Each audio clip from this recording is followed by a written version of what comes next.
Hi అండి అందరికీ. అందరు బాగున్నారా? ఈరోజైతే నేనైతే చూడండి చాలా టేస్టీగా అంటే ఎమ్మీగా చికెన్ పులుసు అయితే చేశాను.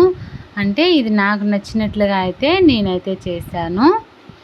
అలాగే ఎలా ఉందో చూసేయండి, మీరు కూడా ఎలా ఉందో కామెంట్ చేయండి. తప్పకుండా అయితే లైక్ చేయండి. మన ఛానల్ని కొత్తగా చూస్తున్న వాళ్ళైతే తప్పకుండా అయితే సబ్స్క్రైబ్ చేయండి.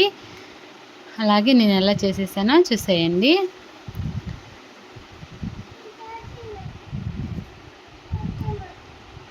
చూడండి, వైట్ రైస్, చికెన్ గ్రేవీ, అలాగే పైన అయితే ఒక ఎర్రగడ్డ కోసి పెట్టాను. చాలా అంటే చాలా టేస్ట్గా అయితే కుక్కర్లో అయితే నేనైతే చికెన్ పులుసు చేశాను.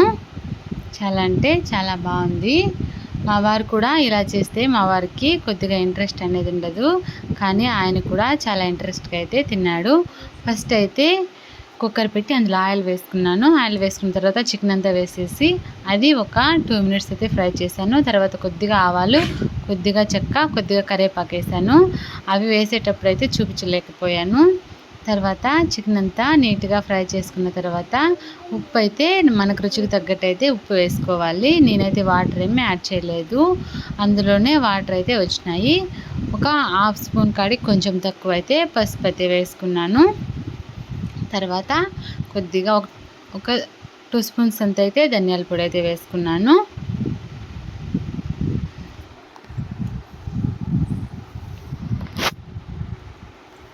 ఇలాగే కొద్దిగా మగ్గిన తర్వాత కొద్దిగా గరం మసాలా ఉంటుంది కదా మనకి, అది వేసుకున్నాను.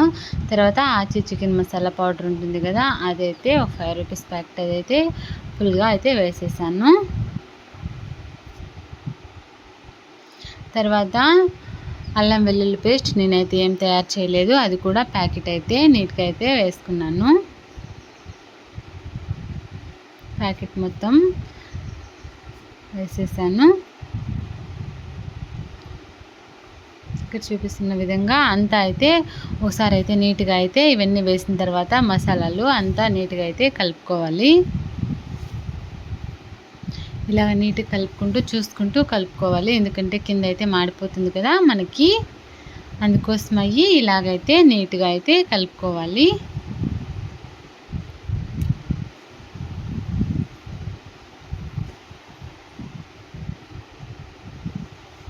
ఇలాగైతే అంతా కలిపేసుకోవాలి. తర్వాత అలాగే కుక్కర్ మూత పెట్టి ఒక 5 మినిట్స్ అయితే ఒక విజిల్ వచ్చేంత వరకు అలాగే మగ్గనివ్వాలి. మంట అయితే లో ఫ్లేమ్లోనే పెట్టాలి, హై ఫ్లేమ్ పెడితే మళ్ళీ మాడిపోతుంది. తర్వాత చూడండి, ఒక హాఫ్ టేబుల్ స్పూన్ అయితే నేనైతే కారం అయితే యాడ్ చేసుకున్నాను. తర్వాత 3 టమాటాలు తీసుకున్నా. నేనైతే చికెన్లో టమాటాలు వేస్తే కొంచెం టేస్ట్గా ఉంటుందని నేనైతే 3 టమాటాలు తీసుకొని వీటిని అయితే సన్నగా పీసెస్లా కట్ చేసుకొని అవన్నీ చికెన్లో అయితే యాడ్ చేసుకున్నాను. అవి వేసిన తర్వాత కూడా నీట్గా అయితే బాగా కలబెట్టుకోవాలి. ఇలాగా ఒక 5 మినిట్స్ అలాగే వేయించుకోవాలి. నేనైతే కెమెరా తీసేటప్పుడు అది కొంచెం ఆవిరైతే వస్తూ ఉండి సరిగ్గా కనిపించట్లేదు. ఇలాగా అంతా కలబెట్టుకున్న తర్వాత ఒక 5 మినిట్స్ అయితే అలాగే అయితే బాగా నీట్గా అయితే ఉడకనివ్వాలి.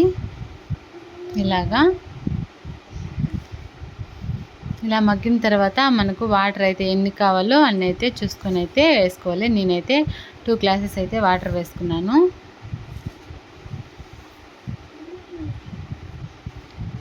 ఎందుకంటే చికెన్ ఉడకాలి కదా, అందుకోసం నేను 2 గ్లాసెస్ వాటర్ వేసుకున్నాను.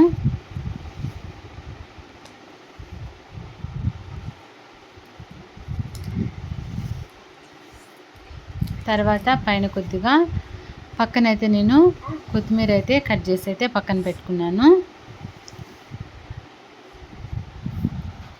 2 గ్లాసెస్ వాటర్ వేసుకున్న తర్వాత మనము చికెన్లోకి పైన మూత పెట్టేసి అలాగే ఒక 10 మినిట్స్ అయితే ఉడకనివ్వాలి.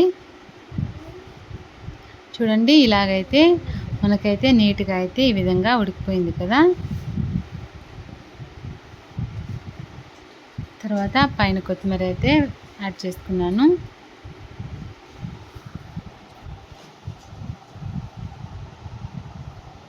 ఇలాగా కొత్తిమీర వేసిన తర్వాత ఒక 10 మినిట్స్ ఉడకబెట్టుకుంటే సరిపోతుంది. చూడండి ఎంతో చిక్కగా మనకైతే గ్రేవీ అయితే బాగా టేస్టీగా రెడీ అయిపోయింది. చాలా అంటే చాలా టేస్టీగా చికెన్ కర్రీ అయితే రెడీ అయింది కదా. చూడండి ఎంత టేస్టీగా చికెన్ కర్రీ అయితే రెడీ చేసేసాను.